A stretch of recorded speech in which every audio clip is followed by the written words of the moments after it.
മോളു വിക്രമാദിത്യ മഹാരാജാവിൻ്റെ പണ്ഡിത സദസ്സിലെ നവരത്നങ്ങൾ എന്നറിയപ്പെടുന്നവരിൽ പ്രധാനിയായിരുന്നു വരരുചി.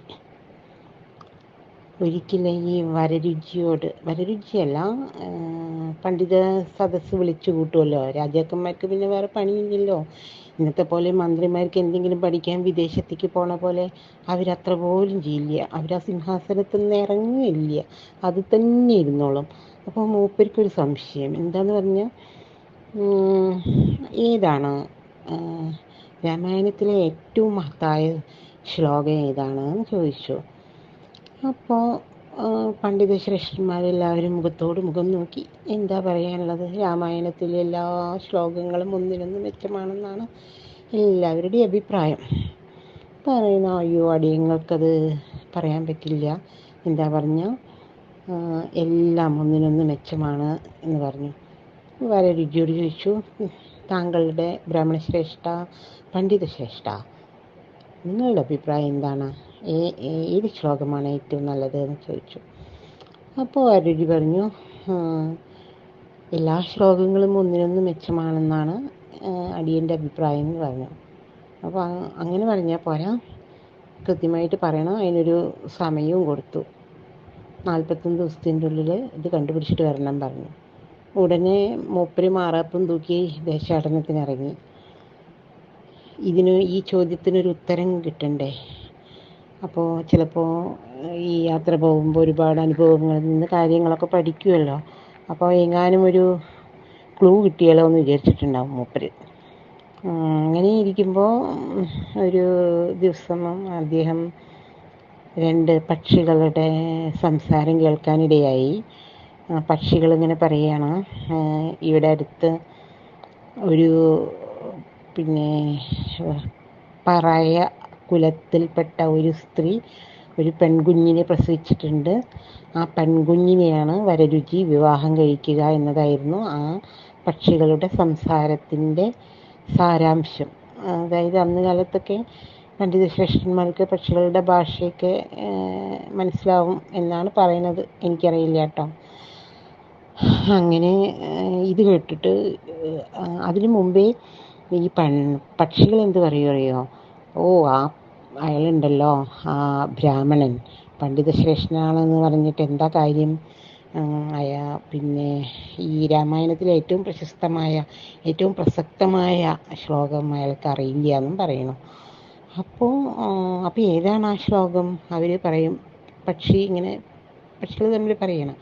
അപ്പോൾ ആ ശ്ലോകമാണ് മാം വിദ്യയും പറഞ്ഞിട്ട് ഒരു ശ്ലോകമാണ്. അതായത് ലക്ഷ്മണൻ ശ്രീരാമദേവൻ്റെ കൂടെ പോകുമ്പോൾ സുമിത്രാദേവി പറയുകയാണ്, ലക്ഷ്മണൻ്റെ അമ്മ, നീ രാമനെ ദശരഥനായി കാണണം, സീതാദേവിയെ എന്നെപ്പോലെ കാണണം, അയോധ്യയെ അടവിയെ, അതായത് കാടിനെ അയോധ്യയായിട്ടും കാണണം എന്ന് പറയുന്ന ആ ശ്ലോകമാണ് ഏറ്റവും മഹത്വമെന്ന് കിളികൾ പറഞ്ഞു.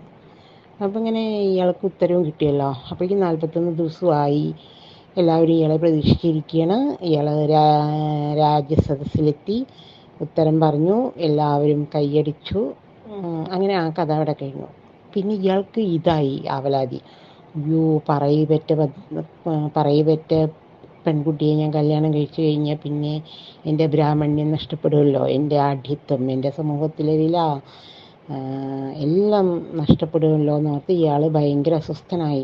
അപ്പോൾ ഇയാൾ എന്ത് ചെയ്തു? തന്ത്രപൂർവ്വം രാജാവിനോട് പറഞ്ഞു, മഹാരാജാവേ, ഇവിടെ ഒരു ദിക്കിൽ അങ്ങനെ ഒരു ഒരു പെൺകുട്ടിയെ പ്രസവിച്ചിട്ടുണ്ട്. ആ പെൺകുട്ടി രാജ്യത്ത് അനിഷ്ടങ്ങൾ ഉണ്ടാക്കും. അതുകൊണ്ട് നമുക്ക് ആ കുട്ടിയുടെ ജീവൻ എടുക്കണം എന്നാണ് മൂപ്പര് പറഞ്ഞു വരുന്നത്. പക്ഷെ രാജാവ് പറഞ്ഞു, അയ്യോ, അതും പെൺകുട്ടി, ശിശുഹത്യ പാപമല്ലേ എന്ന് പറഞ്ഞു.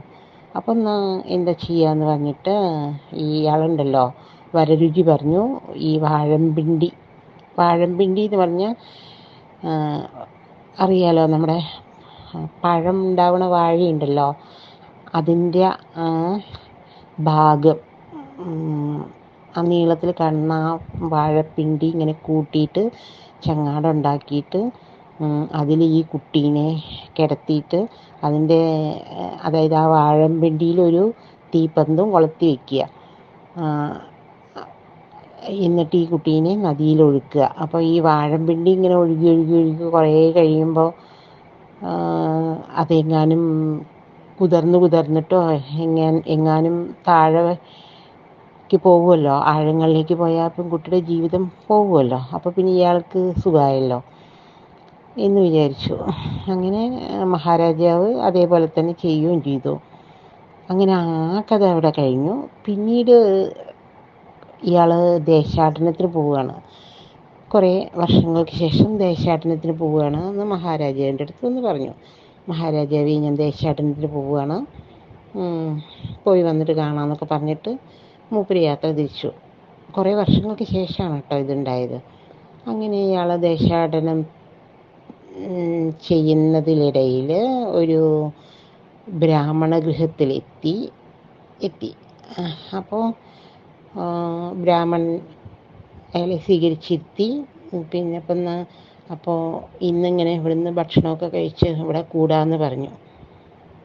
അന്ന് അങ്ങനെ ഒരു വ്യവസ്ഥയുണ്ട്, ഒരു സമ്പ്രദായം നിലവിലുണ്ട്.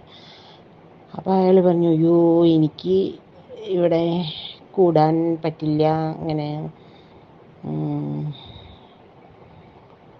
എനിക്ക് ഭക്ഷണം കഴിച്ചു കഴിഞ്ഞാൽ 3 ആളെ തിന്നണം, പിന്നെ ഭക്ഷണത്തിന് 101 കറികൾ വേണം എന്നൊക്കെ പറഞ്ഞു. യഥാർത്ഥത്തിൽ ഇയാൾ ഇത് പറയാൻ കാരണം, ഈ ബ്രാഹ്മണൻ പഞ്ചമീന്ന് വിളിച്ചപ്പോൾ ഒരു സുന്ദരമായ ഒരു ശബ്ദം കേട്ടു. അതിൽ മോഹിതനായി. അപ്പോൾ ഈ പെൺകുട്ടിക്ക് ബുദ്ധിയുണ്ടോ, തനിക്ക് കല്യാണം കഴിക്കാൻ ഉള്ളത്ര ബുദ്ധി അവൾക്കുണ്ടോ എന്ന് പരീക്ഷിക്കാൻ വേണ്ടിയിട്ടാണ് വരരുചി ഇങ്ങനെയൊക്കെ പറഞ്ഞത്. പക്ഷേ പഞ്ചമി എന്ന് പറഞ്ഞ ആ പെൺകുട്ടിയുണ്ടല്ലോ, അതിബുദ്ധിമതിയായിരുന്നു. അപ്പോൾ പറഞ്ഞു, ഇയാളുടെ എല്ലാ ആവശ്യങ്ങളും നിറവേറ്റി കൊടുക്കാമെന്ന് പറഞ്ഞു. അതാണ് അങ്ങനെ അയാൾ 1-2 ആവശ്യങ്ങൾ പറയും. എൻ്റെ ഓർമ്മയിലുള്ളത് 3 ആളെ ഭക്ഷണം കഴിച്ച് കഴിഞ്ഞാൽ 3 ആളെ തിന്നണം എന്ന് പറയും. അതായത് വെറ്റില മുറുക്കാൻ, വെറ്റില, അടയ്ക്ക, 100 ഇവയെല്ലാം തേച്ചിട്ട് ഒന്നിച്ച് മുറുക്കുന്നതിനെയാണ് അയാൾ 3 ആളെ തിന്നണം എന്ന് പറഞ്ഞത്. പിന്നെ 101 കറികൾ വേണമെന്ന് പറഞ്ഞത് 101 കറികൾക്ക് തുല്യമാണ് ഇഞ്ചിക്കറി.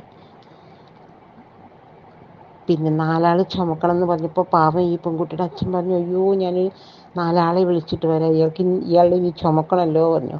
അപ്പോൾ ഈ പെൺകുട്ടി പറയും, അച്ഛാ പിന്നെ അവിടെ കട്ടിലുണ്ടല്ലോ, കട്ടിലിൽ ഞാൻ കിടക്ക വിരിച്ചിട്ടുണ്ട്, അയാൾ അവിടെ പോയി കിടന്നോട്ടെ. അയാളെന്നൊന്നും അന്ന് കാലത്ത് പറയില്ല, ബ്രാഹ്മണ ശ്രേഷ്ഠൻ അവിടെ പോയി കിടന്നോട്ടെ എന്നേ പറയൂ. അങ്ങനെ പറഞ്ഞു. അങ്ങനെ പിറ്റേ ദിവസം ഇയാൾ പറയുകയാണ്, നിങ്ങളുടെ മകളെ എനിക്ക് വിവാഹം കഴിക്കണം എന്ന് പറഞ്ഞു. അങ്ങനെ വിവാഹം കഴിച്ചു. വീണ്ടും ഇവർ യാത്ര തിരിച്ചു. അങ്ങനെ ഒരു മരത്തണലിൽ, യാത്രാമധ്യേ മരത്തണലിൽ വിശ്രമിക്കുമ്പോൾ ഈ കുട്ടിയുടെ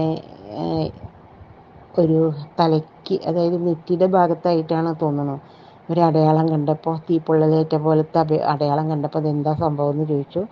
അപ്പോൾ പറഞ്ഞു, ഞാൻ ഈ അവളുടെ അച്ഛനുണ്ടല്ലോ, അച്ഛനും അമ്മയ്ക്കും കുട്ടികളുണ്ടായിരുന്നില്ല, അവർക്ക് നദിയിൽ നിന്ന് കിട്ടിയതാണ് എന്നെ.